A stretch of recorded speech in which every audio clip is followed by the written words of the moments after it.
1 Kings chapter 3. Solomon formed a political alliance with Pharaoh, the king of Egypt, by marrying Pharaoh's daughter. He brought her to the city of David while he completed the construction of his own palace, the temple of the Lord, and the walls of Jerusalem. During that time, the people continued to offer sacrifices at high places because there was no temple built for the name of the Lord. Despite this, Solomon had a deep love for the Lord and followed the statutes of his father David. However, he still made sacrifices and burned incense at the high places. The king went to Gibeon to offer sacrifices, as it was a significant high place. There Solomon offered 1,000 burnt offerings on the altar. It was in Gibeon that the Lord appeared to Solomon in a dream at night, saying, "Ask what I shall give you." Solomon replied, "You have shown great kindness to your servant David my father, in accordance with his righteousness, integrity, and uprightness before you. You have granted him a son to sit on his throne, as it is this day. And now, Lord my God, you have made your servant king in place of my father David. I am young and inexperienced, and I do not know how to lead. Your servant is among your chosen people, a great and numerous people that cannot be numbered or counted. Give me, therefore, wisdom and knowledge, that I may lead this people. For who can judge this great people of yours?"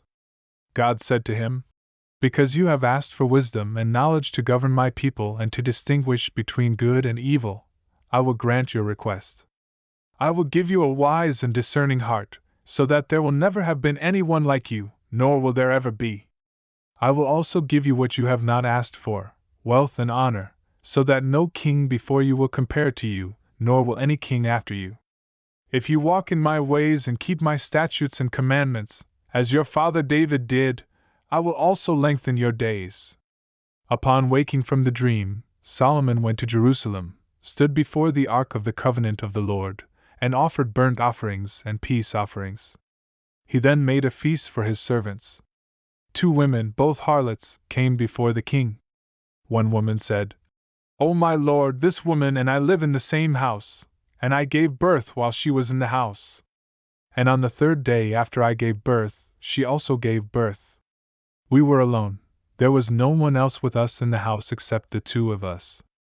This woman's son died during the night because she lay on him. So she got up in the middle of the night, and took my son from my side while I was asleep. She laid her dead son by my side. When I got up in the morning to nurse my son, he was dead. But when I examined him closely in the morning, I realized that he wasn't my son whom I had given birth to." The other woman exclaimed, "No!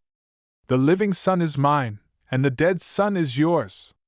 The first woman retorted, "No! The dead son is yours, and the living son is mine."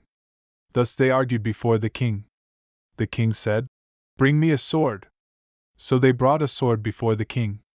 Then the king said, "Cut the living child in 2, and give half to one woman and half to the other." At this, the woman whose son was alive pleaded with the king, for her heart yearned for her son. She said, "O my lord, give her the living child, and by no means kill him." But the other woman said, "He shall be neither mine nor yours, divide him."